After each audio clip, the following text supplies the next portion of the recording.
ایاک نعبد، ہم خاص آپ کی عبادت کرتے ہیں. وہی جن اوقات میں نوافل نہیں ہیں ان میں آپ نفل نہیں پڑھ سکتے. فجر کا وقت داخل ہوا، سورج نکلنے تک صرف 2 رکعت سنت اور 2 رکعت فرض ہے. تحیت الوضو نہیں، تحیت المسجد نہیں، استخارہ نہیں، حاجات نہیں، کوئی نفل نہیں. کیوں؟ لأنه صلی اللہ علیہ وسلم لم يصلی مع حرصه علی الصلاۃ ہدایہ، کیونکہ حضرت نے اس وقت نفل نہیں پڑھے حالانکہ آپ بہت قدردان تھے نفل پڑھنے کے، تو نہ پڑھنا یہ سنت طریقہ ہو گیا. اور میں نے کتابوں میں دیکھا ہے کہ جن اوقات میں نوافل مکروہ ہے ان اوقات میں نفل پڑھنے والا دنیا سے ایمان کے ساتھ نہیں جائے گا. یہی نماز اس کے سلب ایمان کا سبب بن رہی ہے.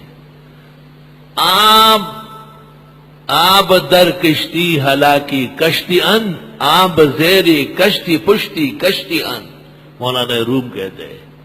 یہی پانی میں کشتی چل رہی ہے لیکن اگر یہ پانی کشتی کے اندر آ گیا تو کشتی ڈوب جائے گی.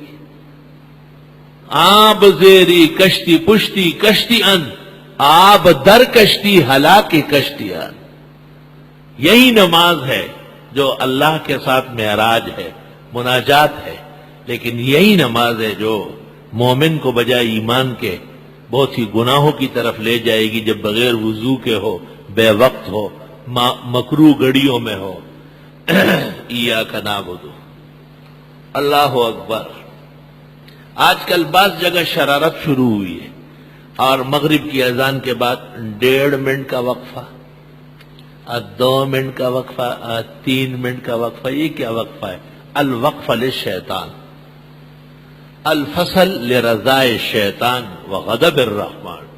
1400 سال سے جو اسلام ہم تک پہنچا ہے اس میں اذان مغرب اور جماعت مغرب کے درمیان آمدن کوئی وقفہ نہیں رکھا گیا.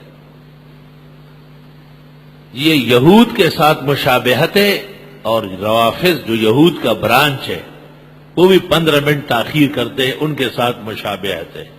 اور قبل المغرب رکعتین کے لیے شرارت کا ماحول، قبل المغرب رکعتین کی شرارت کے لیے کہ جب 3 منٹ ہے تو لوگ کہیں گے 2 منٹ میں 2 رکعت ہو جائے گی، حرم شریف میں تو ہو رہی ہے.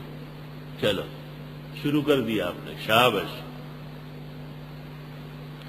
اس لیے کہتے ہیں کہ فتوے کے لیے بڑی عقل چاہیے اور فقہ کے نفاذ کے لیے جمہور کا خیال رکھنا چاہیے. اللہ جزائے خیر دے مولانا مفتی عبدالستار صاحب مرحوم مغفور کو، جنہوں نے الخیر میں لکھا کہ یہود اور شیعوں کی شرارت ہے، ان سے مشابہت ہے.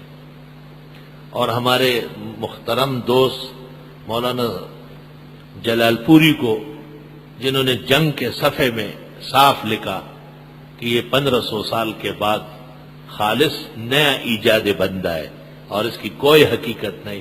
90% کراچی کے مساجد میں صرف 2 بیانات سے اصلاح ہو گئی والحمدللہ. بعض لوگ اپنے ضد پہ اڑے ہوئے ہیں، علمی مجلس میں ان کو شکست ہوئی ہے اور انہوں نے تسلیم کیا ہے کہ یہ ہمارا اختراع ہے. امام ابو حنیفہ نے تو یہاں تک کہا ہے کہ مؤذن جب اذان دے تو بیٹھنے کی بھی ضرورت نہیں، اور جب صاحبین نے کہا کہ بیٹھ جائے پھر فرمایا ہی نغمتن وہی نغمتن، وہ آواز اور ہے اور تکبیر کی آواز اور ہے، بس یہی فصل کافی ہے.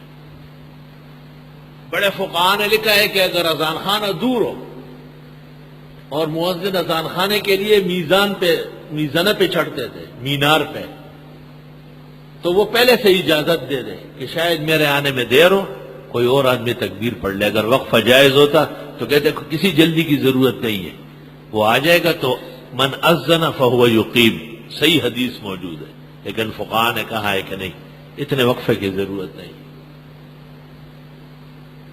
یہ بھی ایاک نعبد میں خلل کا اندیشہ ہے کہ 15ویں صدی میں جا کر کے ہماری مغرب متاثر ہو رہی، معاذ اللہ واستغفر اللہ.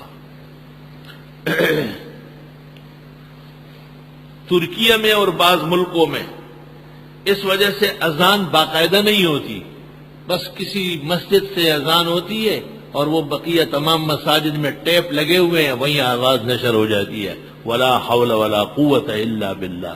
شیطان مختلف جگہوں میں مختلف ہتھیار استعمال کرتا ہے.